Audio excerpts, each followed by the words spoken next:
Olá, muito boa tarde. O Ministro da Saúde pronunciou-se sobre a legalização da eutanásia numa entrevista à Rádio Renascença esta quinta-feira. Um dado relevante para o debate em curso na sociedade portuguesa que analisamos daqui a pouco com a jornalista Eunice Lourenço. Primeiro, mostramos-lhe outras notícias que marcam a atualidade. Cari fratelli e sorelle, buongiorno.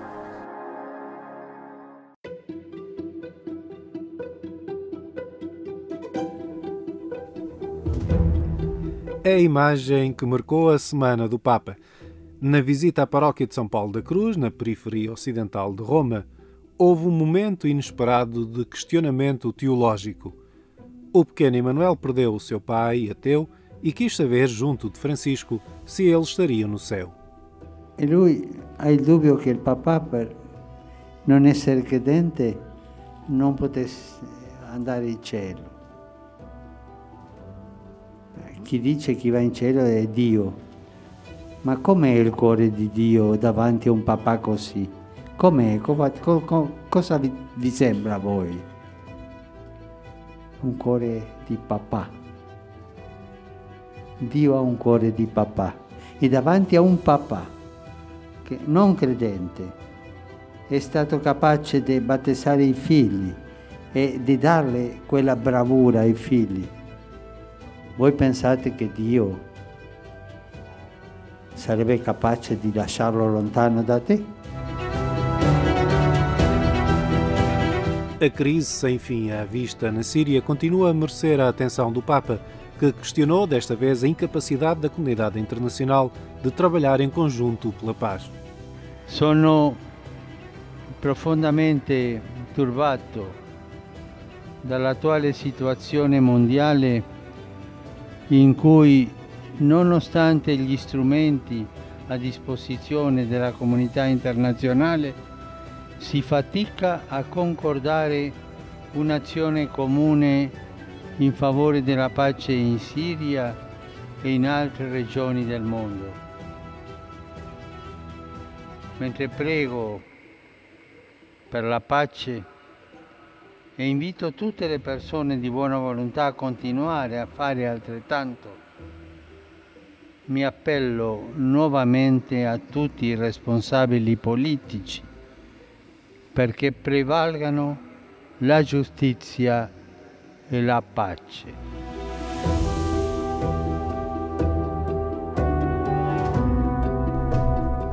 A semana foi de festa para Bento XVI, o Papa Emérito, que celebrou 91 anos de vida. Uma festa tranquila na companhia do irmão mais velho e que contou com a surpresa de uma pequena atuação da banda musical da Guarda Suíça.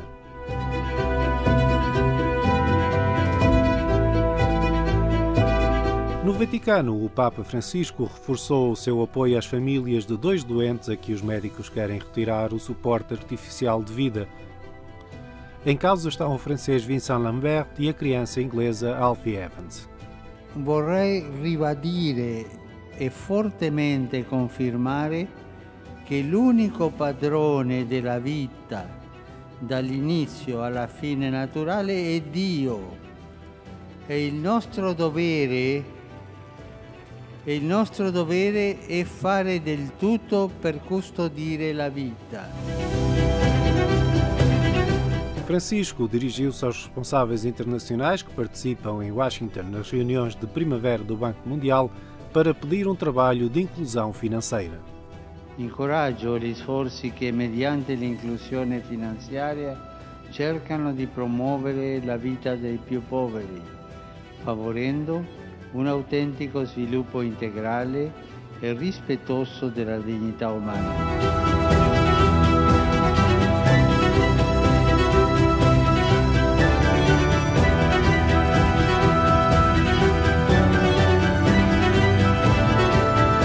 Já esta sexta-feira, Francisco vai visitar as cidades de Alessano e Molfetta, na Itália, para assinalar os 25 anos da morte de Dom Tonino Bello, recordado como o bispo dos últimos.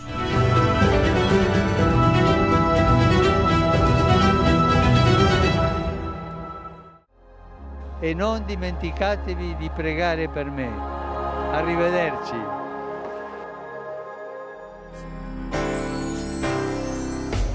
A disciplina de Educação Moral e Religiosa Católica reuniu cerca de 1.700 alunos em Tomar para um encontro nacional que recuperou a mística e o compromisso dos templários.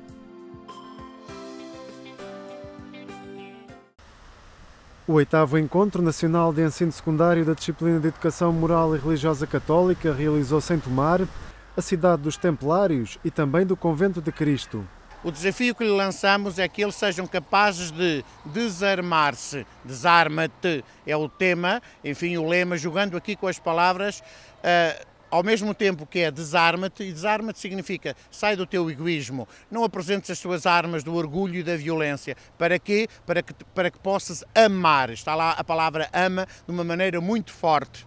Também ama-te a ti próprio, ou seja, ser coerente com os teus valores, com os teus princípios. Nós somos uma disciplina com ADN, com uma alma. Os nossos alunos também sabem o que é que querem, o que é que contam com a disciplina de Educação Moral e Religiosa Católica, que é uma disciplina que os ajuda a ser mais pessoas, a ser mais jovens, a partir desta grande novidade que é a mensagem de Cristo. Um encontro nacional que teve como tema Desarma-te e congregou cerca de 1.700 alunos de 69 escolas públicas e também colégios de 17 dioceses católicas. Eu acho que está excelente para nos fazer pensar, especialmente, e sendo que MRC tem a palavra religiosa na sigla, as guerras que abrangem a religião e que são provocadas em nome da religião, que são muito falsamente, é uma razão muito falsa. Acho que é importante promover aos jovens a ideia de que não nos podemos manter indiferentes à guerra que o nosso mundo está sujeito. Esta palavra essencialmente diz-me de uma face de serviço. Nós abrimos o nosso coração perante os outros e se calhar ajudá-los num outro sentido, no sentido se calhar de mais descobrir Deus, que há muitas pessoas que se calhar agora dizem que não, porque a maior parte os jovens hoje em dia criticam muito esta religião e então eu acho que poderia ser nesse sentido, de nós abrirmos o nosso coração em serviço dos outros. As atividades que se realizam aqui são sempre muito enriquecedoras. É sempre muito bom porque temos um grande contacto com as pessoas, como já disse, e isso permite-nos abrir horizontes. Um evento em ambiente medieval que foi mobilizador também para os professores, mesmo que nesta edição não tenham levado estudantes. A presença da Diocese, mesmo sem alunos a participar, é importante para se poder depois transmitir não só o que se passou aqui, mas também por criar dinâmicas que possam envolver outros professores. Baião, Amarante, Lixa, eu estou a dizer os que estão até um bocadinho mais deslocados do Porto para estarem mais próximos aqui do encontro. É um encontro que é mobilizador e que tenta ser também uma estratégia de responder aos desafios que o secundário nos coloca na criação de atividades um bocadinho mais arrojadas, onde há um incentivo e uma valorização da autonomia, da liberdade, do sentido do encontro. Educação Moral e Religiosa Católica é uma disciplina que acompanha o crescimento dos alunos no seu percurso escolar e não se destina apenas a católicos. Sem dúvida que a MRC é uma disciplina que nos dá mais aquele momento de nos afastar das outras disciplinas, tanto a teórica. É uma disciplina que nos transmite imensos valores, tanto como colegas, como abordamos temáticas bastante interessantes e acho que essas são as principais razões que me levam a escolher esta disciplina desde o 5º ano. Eles não abordam apenas o catolicismo, mas também muitas curiosidades de outras religiões que eu gosto de saber.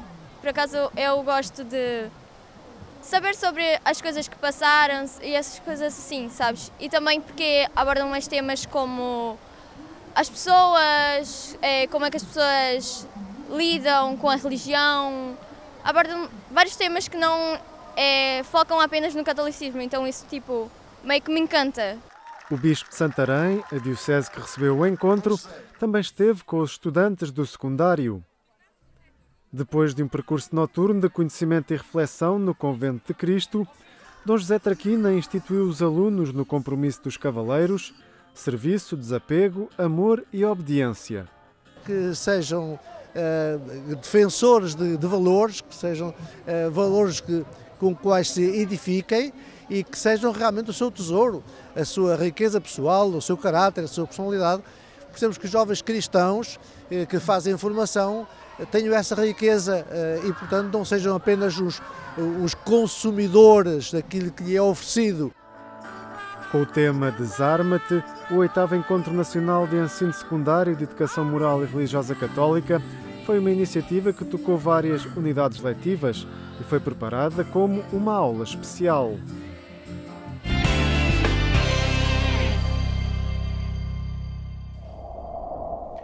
No portal da Agência Eclésia, estas e outras notícias são atualizadas permanentemente. Analisamos agora as propostas legislativas sobre a legalização da eutanásia e o debate que está a gerar na sociedade portuguesa. Para isso, convidada do programa Eclésia, Eunice Lourenço, jornalista da Rádio Renascença. Muito boa tarde. Obrigado, Eunice, por estares connosco num dia em que se conheceu a posição pessoal do Ministro da Saúde em entrevista à Rádio Renascença. Sim, em entrevista à Renascença e ao público, o Ministro da Saúde, Adalberto Campos Fernandes, manifesta essa posição pessoal. É a primeira vez que ele o faz assim publicamente, de ter uma posição contrária à legalização de eutanásia, embora, como também é natural, diga que, enquanto Ministro, dará seguimento àquilo que eventualmente venha a ser aprovado pelo Parlamento. Há uma eventual lei que permita a eutanásia nos termos em que for aprovada no Parlamento e se for, não é? Se for. Esperemos que não. E que terá de dotar o Serviço Nacional de Saúde da capacidade para dar cumprimento a essa lei. Mas, obviamente, é relevante que um Ministro, ainda para mais o Ministro da Saúde, tenha esta posição pessoal contrária à legalização da eutanásia. Do que se conhece do projeto de lei do PS, fomos ouvindo dizer que há um largo consenso em todo o grupo parlamentar. Que relevância tem, de facto, o Ministro do setor manifestar-se contra?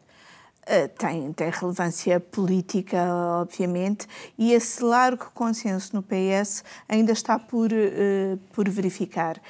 Haverá mais socialistas que não concordam com a legalização. O PS terá liberdade de voto, aliás, é uma regra no PS, a regra é a liberdade de voto e não a disciplina, ainda para mais neste assunto. E a divisão no PS é tal que, num primeiro momento, ao cercar mais ou menos há um ano, Carlos César, o líder parlamentar, dizia que o PS não teria um projeto de lei, que eventualmente deputados socialistas podiam apresentar projetos, mas que não haveria um projeto do PS. Entretanto, mudou de posição e o PS vai ter mesmo esse projeto, que foi apresentado na semana passada ao grupo parlamentar, que está a recolher assinaturas de deputados que se queiram juntar às principais promotoras, que são as deputadas Isabel Moreira e Maria Antónia Almeida Santos, e o projeto já está feito. Ainda não houve uma apresentação pública, no sentido de haver uma conferência de imprensa em que o apresentem, mas está Vai-se conhecendo, não é? Vai-se conhecendo aquilo que... Grandes diferenças em relação ao projeto do Bloco de Esquerda, por exemplo? Tem várias. Tem, para já, antes de mais nada, uma diferença semiótica, uma diferença nos nomes. O PS fala claramente em eutanásia, o Bloco fala em morte antecipada. E o PAN, que às vezes esquecemos que o PAN foi precisamente o primeiro projeto a ser conhecido. O primeiro projeto a ser conhecido. O PAN fala em morte medicamente assistida. Depois, o PS, em termos de formalização do pedido e também verificação médica, tem ligeiras diferenças com o Bloco. A maior diferença está na parte final do processo, em que o PS fala na constituição de uma comissão, que no fundo é a comissão que depois se pronuncia sobre aquele caso em concreto. Uma comissão que terá 5 dias para avaliar o processo e terá 5 elementos entre juristas, médicos, enfermeiros, um especialista em bioética, e todos esses membros são indicados por entidades da especialidade. O Bloco dá a essa comissão apenas 24 horas para se pronunciar. Essa comissão, no projeto do Bloco, tem 9 membros, também juristas, médicos, especialistas em bioética, mas sendo 6 desses membros eleitos pelo Parlamento. O PS diz que quer despolitizar completamente o processo e, portanto, não tem membros indicados pelo Parlamento. Depois, o PS tem ainda mais, no fundo, uma possibilidade de travão ao processo, que é, além dessa comissão, o PS admite que a Inspeção-Geral das Atividades em Saúde possa ter uma última palavra sobre cada pedido de eutanásia e possa, no fundo, interromper o processo. É um processo que vai ser fiscalizado, não é? É um processo que será fiscalizado e que tem uma última etapa de fiscalização que o projeto do Bloco não contempla. Depois, há ainda mais outras 2 diferenças, não tanto no processo, mas na decisão, que é o PS fala em sofrimento extremo, o Bloco fala em sofrimento insuportável e não sei até que ponto será fácil perceber as diferenças entre um e outro e arranjar uma definição para uma coisa e para a outra. E, além disso, o PS, no caso de uma pessoa que tenha pedido eutanásia e que já tenha sido aprovado, mas se a pessoa fica inconsciente, o processo para. No projeto do Bloco, inicialmente também era assim, mas depois de 1 ano de discussão pública do projeto, o Bloco decidiu alterar e o processo continua, mesmo que a pessoa fique inconsciente. O que, até tendo em conta uma reportagem que a Renascença passou a semana passada, me parece mais discutível. Nós, na semana passada, tivemos uma reportagem do nosso correspondente em Bruxelas. A Bélgica é um dos poucos países que tem a eutanásia legalizada já há vários anos, e o que ele nos contava era o caso de um doente que tinha já a eutanásia aprovada, mas ficou inconsciente e, portanto, o processo parou. E quando ele recupera a consciência, coincide uma médica portuguesa que trabalha na Bélgica entrar no serviço em que esse doente estava, passar a acompanhá-lo e, a dada altura, ele diz: eu não quero morrer, quero acabar com este sofrimento. E essa médica percebe-se que havia ali um desajuste da terapêutica e que, ajustando a terapêutica, era possível aliviar o sofrimento daquele doente, e foi possível aliviá-lo a tal ponto de ele poder ir para casa e, no fundo, ter cuidados paliativos domiciliários e ter uma morte natural em casa. Enfim, um conjunto de informação sobre os processos legislativos em curso que é preciso ter presente, mas, sobretudo, questões relacionadas com a vida que é preciso também trazer para este debate. A Conferência Episcopal tem-se manifestado de forma recorrente sobre este processo. Na próxima segunda-feira há uma conferência na Universidade Católica onde estes temas também vão estar em debate.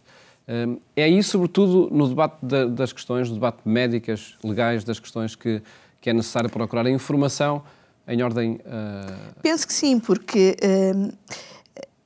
é um debate que tem de ser médico, jurídico e ético. Ele estava a ser só no Parlamento? Ou só pelo Parlamento? Não estava. E isso é muito injusto até para o Bloco de Esquerda, porque ninguém se pode queixar de não ter havido possibilidade de discutir este assunto. Porque o Bloco iniciou este processo, obviamente que tanto o manifesto inicial que abre este processo, como depois a petição, são muito impulsionados pelo Bloco de Esquerda. E não tem tido pressa no processo. Aliás, andamos Mas há o interesse dos cidadãos? Há 2 anos a discutir isto. Importa que haja um interesse dos cidadãos e que haja um interesse de quem está contra também se envolver no debate, e por isso acho muito positiva a conferência de segunda-feira na Católica. É um colóquio chamado Eutanásia e Cuidado e a Cultura do Cuidado, e vem cá um professor, o Theo Bauer, que fez parte durante vários anos da comissão que fiscaliza a lei da eutanásia na Holanda. E é importante que este debate se alargue ainda mais, se acentue. O Bloco de Esquerda promoveu 1 ano de debates pelo país e, como resultado desses debates, fez alterações ao seu anteprojeto de lei. A Comissão de Ética para as Ciências da Vida promoveu também uma série de debates com o patrocínio do Presidente da República. Andamos há 2 anos, pelo menos, neste processo e, de facto, só não discutiu quem não quis. Uma coisa diferente é os partidos não tinham isto nos seus programas eleitorais e, portanto, não foram a votos com isto nos seus programas. Sim, apenas o PAN e numa lógica de promover o debate para. Portanto, o CDS tem aqui uma estratégia que é questionar a legitimidade dos partidos de fazerem esta proposta quando não a tinham no seu programa eleitoral.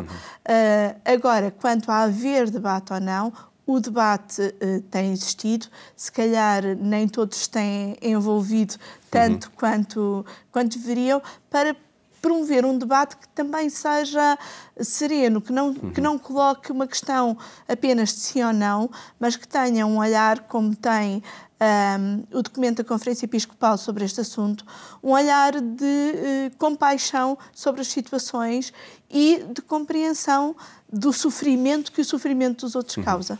E esta, por certo, vai ser uma ocasião também para essa clarificação, esta conferência na Universidade Católica. Eunice, muito obrigado por ter estado aqui no programa Eclésia em torno E quem quiser debate. Ouvir o Sr. Ministro ainda pode fazê-lo hoje à noite, claro. Entre as 11h30. E ler nas páginas do Público também, não é? Essa entrevista em que ele se pronuncia contrário à legalização da eutanásia. Fica o convite também para a conferência na Universidade Católica na próxima segunda-feira, a partir das 14h30, no auditório em Lisboa. Mais logo, o programa Eclésia faz-lhe companhia na rádio, na Antena 1, quando forem 22h45. Votos de boa tarde. Até amanhã, se os quiser.